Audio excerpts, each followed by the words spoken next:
దేవుడై ఉండెను. దేవుడు లేఖన భాగమును దీవించునుగాక.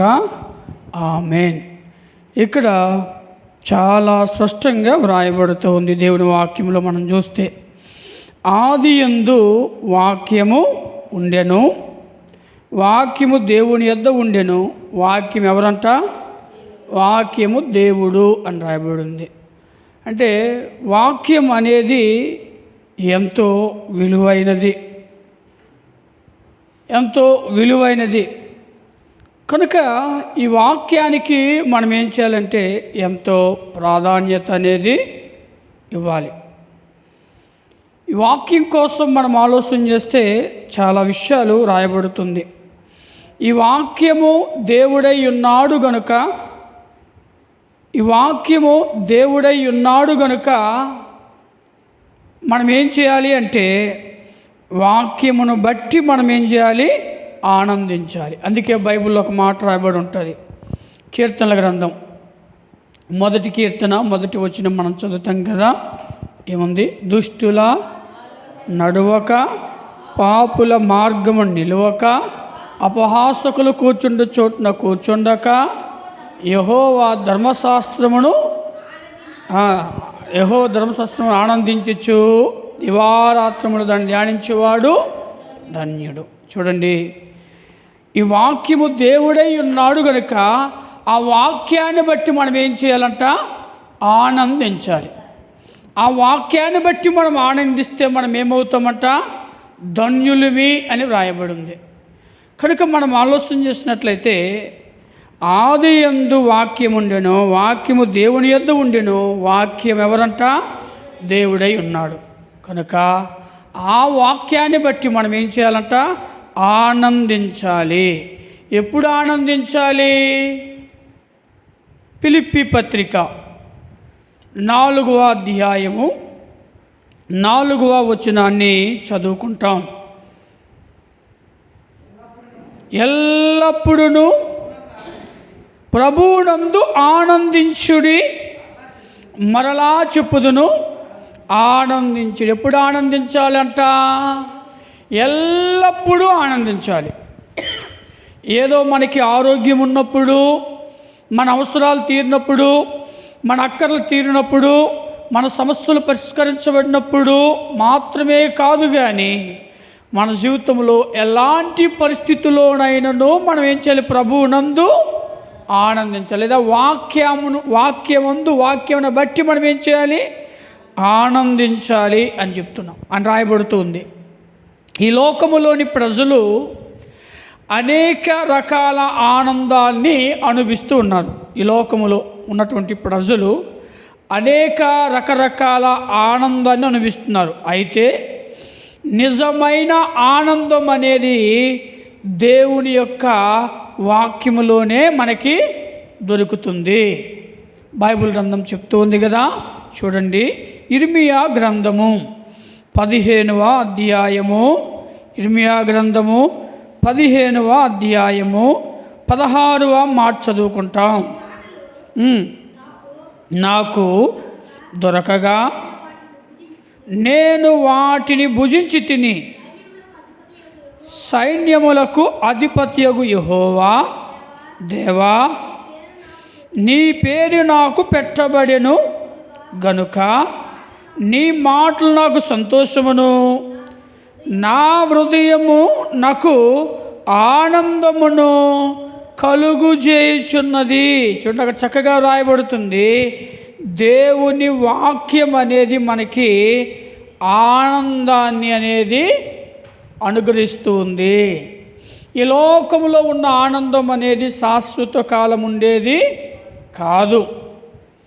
ఈ లోకంలో మనం త్రాగితే, లేదా ఈ లోకంలో మనం ఏదో మరి చేస్తే ఆ ఆనందం అనేది అంతవరకు మాత్రమే.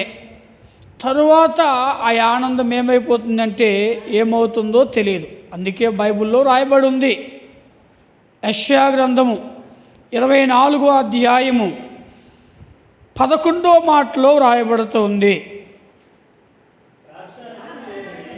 ద్రాక్షారసము లేదని పొలములో జనులు కేకలు వేయుచున్నారు. దేశములో ఆనందము లేదు. దేశంలో ఆనందం కరువైపోయింది. దేశంలో సంతోషం కరువైపోయింది. లోకంలో ఏదో త్రాగితే కొంత సమయం మందున్నంత వరకే మనకేముంటుంది, ఆనందం సంతోషం అనేది ఉంటుంది. అప్పుడు పాడుతాము, ఆడుతాము, గెంతుతాము, ఏదో చేస్తుంటాం. అది ఎంత అయిపోతే మళ్ళీ ఏమొస్తుంది మనకి? దుఃఖమే. ఎందుకు త్రాగానరా, నా డబ్బు పోయింది, నా పరువు పోయింది, నాకున్నటువంటి వరపతి పోయింది, దుఃఖమే. కానీ దేవుని వాక్యములో లేదా దేవునిలో ఉన్న ఆనందం, సంతోషం ఈ భూమి మీద ఇంకెక్కడ కూడా మనకి దొరకదు. అందుకే హన్నా అంటది 2వ అధ్యాయము సమూయేలు రాసిన మొదటి గ్రంథములో చూడండి. హన్నా అంటది 2వ అధ్యాయం మొదటి మాట, మొదటి సమూయేలు గ్రంథం 2వ అధ్యాయం. ఇలాగ నేను నా హృదయం యెహోవా యందు సంతోషించున్నది, కలిగెను. చూడండి, ఇప్పుడు ఆమె జీవితంలో ఏముంది? గొప్ప సంతోషం అంట. దేవుణ్ణి బట్టి ఎంతో సంతోషిస్తుంది, ఆనందిస్తూ ఉంది. దేవుడిచ్చే సంతోషము, దేవుడిచ్చే ఆనందం, ఆయన వాక్యము ద్వారా కానీ ఆయన ద్వారా కానీ మనకు వచ్చే సంతోషం, ఆనందం అనేది అది ఎంతో దొడ్డది, ఎంతో గొప్పది. బైబిల్ చెప్తుంది, భక్తుడు అంటాడు కదా, వారి ధాన్య ద్రాక్షరసములు నాటి విస్తరించి నాటి సంతోషము కంటే అధికమైన సంతోషం నా హృదయంలో నీవు పుట్టించితివి అంటాడు.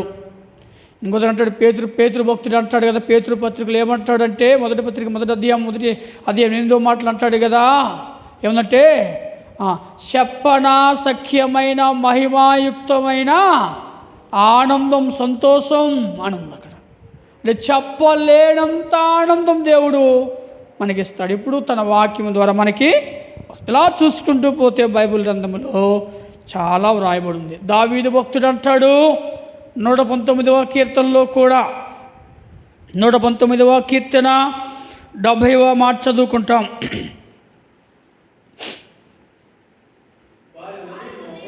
వారి హృదయము నేను నీ ధర్మశాస్త్రమును బట్టి నేనేం చేస్తున్నానంటే ఆనందిస్తున్నాను అంటున్నాడు. అనగా దేవుని వాక్యాన్ని బట్టి ఆయన ఏం చేస్తున్నాడు? ఆనందిస్తున్నాడు. ఇంకా రాయబడుతుంది 16వ మాటలో కూడా,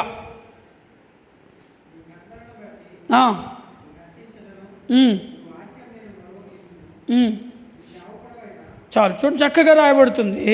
ఆ మాటలో మనం చూసినట్లయితే మరి ఆయన వాక్యము, నీ వాక్యం నేను మరొక ఎందుకంటే నీ వాక్యము ద్వారా నాకు ఆనందం, సంతోషం అని చెప్తూ ఉన్నాడు. కనుక ప్రాముఖ్యంగా ఇక్కడ చూసినట్లయితే ఆదియందు వాక్యం ఉండెను, వాక్యము ఆదియందు వాక్యం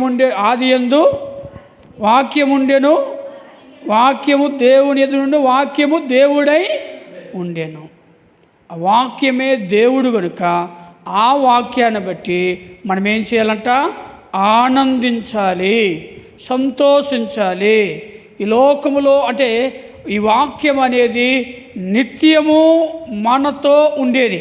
బైబిల్లో వ్రాయబడుతుంది ఏముందంటే, మరి వాక్యాన్ని బట్టి మనం ఎందుకు ఆనందించాలి, సంతోషించాలి అంటే మత్తయి సువార్తలో వ్రాయబడి ఉంటుంది చూడండి, 4వ అధ్యాయము 4వ మాట. ఎందుకు ఆనందించాలి వాక్యాన్ని బట్టి మనము? అందుక మనుష్యుడు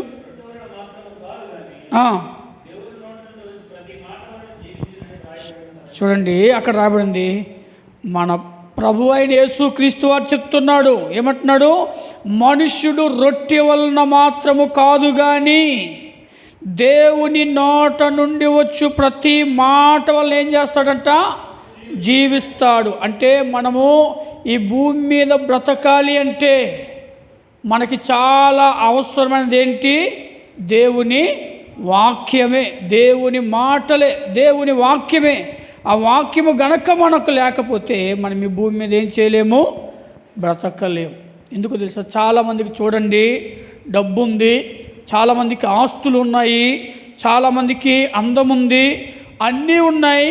కానీ చాలామంది ఏం చేస్తున్నారు? బ్రతకలేకపోతున్నారు.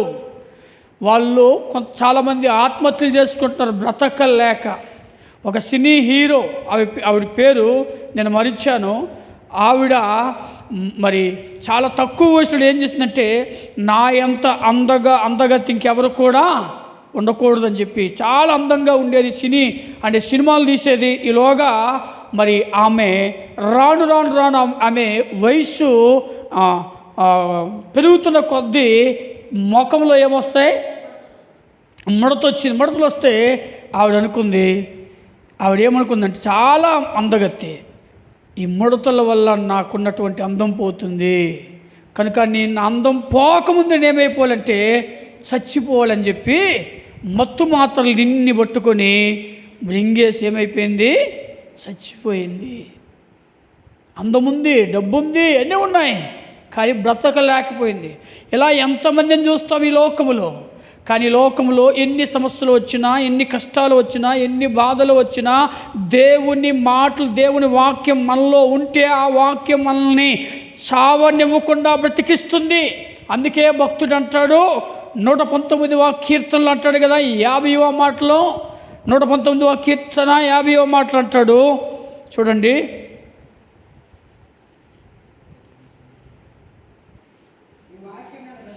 నీ వాక్యమును బ్రతికించుచున్నది. చూడండి, దేవుని వాక్యం మనల్ని బ్రతికిస్తుంది. మనకేమిస్తుందంట? నెమ్మదిని కూడా ఇస్తుంది.